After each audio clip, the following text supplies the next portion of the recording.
Hay personas que prefieren trabajar solos o solas, pero el trabajo en equipo es muy importante. En los deportes hay actividades que son en equipo.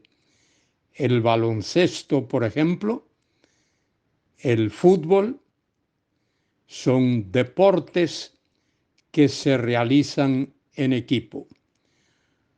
Otros deportes se realizan en solitario, como por ejemplo el tenis y la natación, en cierto sentido, son deportes que se practican principalmente en solitario. Pero trabajar en equipo es algo muy agradable. El apóstol Pablo trabajaba en equipo y otros también lo han hecho a través de los años. Trabajar con otros en una oficina, en un colegio, en la facultad, en el grupo de maestros que enseñan, es una tarea muy agradable e importante. Soy Luis Carballosa. Hoy comento con vosotros el último trozo de la epístola de Pablo a Tito, capítulo 3, versículos del 12 al 15. Pablo trabajaba en equipo. Tenía un grupo de hombres, muchos de ellos él los había entrenado personalmente. En Éfeso, Pablo tenía una especie de escuela de entrenamiento y quizá en otros sitios donde trabajó también entrenaba a hombres, a personas fieles para que enseñasen y predicasen el Evangelio. En el capítulo 3 de esta epístola a Tito, versículo 12, Pablo dice: cuando envíe a ti Artemas. De Artemas se sabe muy poco o casi nada, prácticamente nada, pero seguramente era una persona eficaz y una persona fiel en el ministerio que Pablo realizaba y que Pablo había encomendado a otros.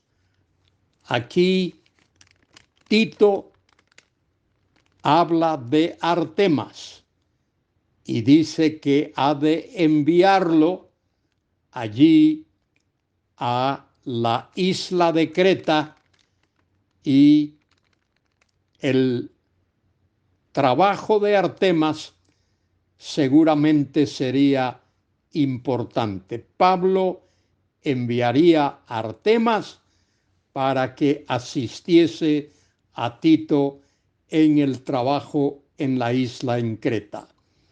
Dice que no solo Artemas o a Tíquico, mejor pronunciado, Tíquico.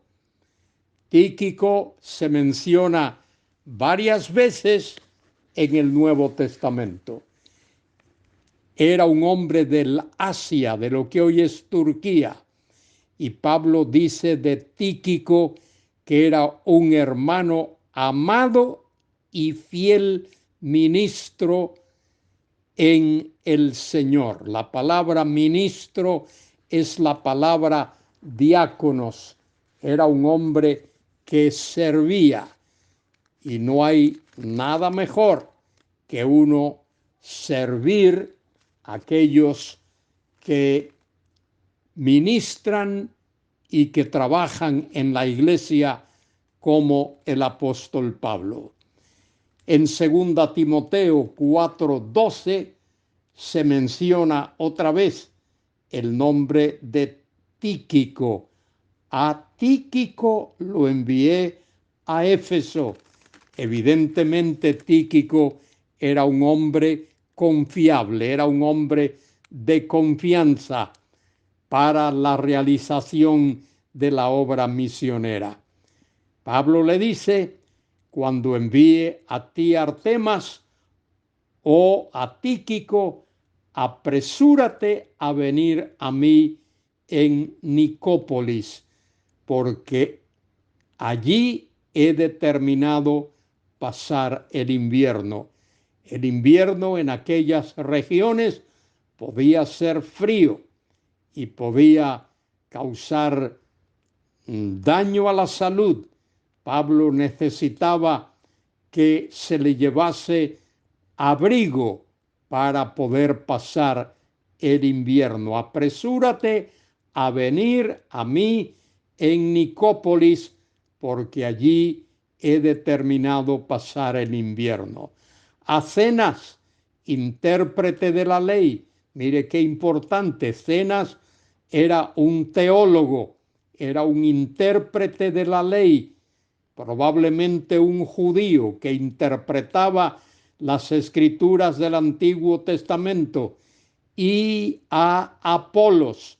Apolos también era un judío que había sido encaminado por Aquila y Priscila para ir a trabajar en la ciudad de Éfeso. Pablo dice: encamínales con solicitud, de modo que nada les falte. La expresión solicitud ahí significa con cuidado, proveer para sus necesidades, de modo que nada les faltase. Cuán importante es cuidar de nuestros pastores, de nuestros misioneros, de aquellos que trabajan para la gloria de Dios y necesitan el cuidado de los hermanos y de la congregación. En el versículo 14, Pablo dice: y aprendan también los nuestros ocuparse en buenas obras para los casos de necesidad, para que no sean sin fruto. Es importante que la iglesia y los hermanos en la iglesia se ocupen de aquellos que están en necesidad. Pablo dice: y aprendan también los nuestros a ocuparse en buenas obras. Las obras no salvan, pero las obras son evidencias de la fe. En buenas obras para los casos de necesidad. La palabra ahí, los casos de necesidad, casos apremiantes, para que no sean sin fruto, para que no queden desatendidos. Pablo termina esta breve epístola a Tito, capítulo 3, versículo 15. Todos los que están conmigo te saludan. Saluda a los que nos aman en la fe. La gracia sea con todos vosotros. Amén. Cuán importante es ese saludo fraternal. Es una muestra de amor y de cariño y de preocupación, de estar atentos a las necesidades de aquellos que sirven al Señor. Querido hermano, querida hermana, alza tus ojos al cielo, alza tus manos al cielo, clama a Dios, ora a Dios por los misioneros, ora a Dios por los pastores, por los ancianos, por los diáconos que sirven en la congregación, por los maestros de la escuela dominical, por aquellos que trabajan con los niños y trabajan en la obra social ayudando a los necesitados. Que Dios llene nuestra vida de amor fraternal para estar siempre pendientes de aquellos que están en necesidad. Que a Dios sea la gloria y la honra ahora y por siempre. Amén.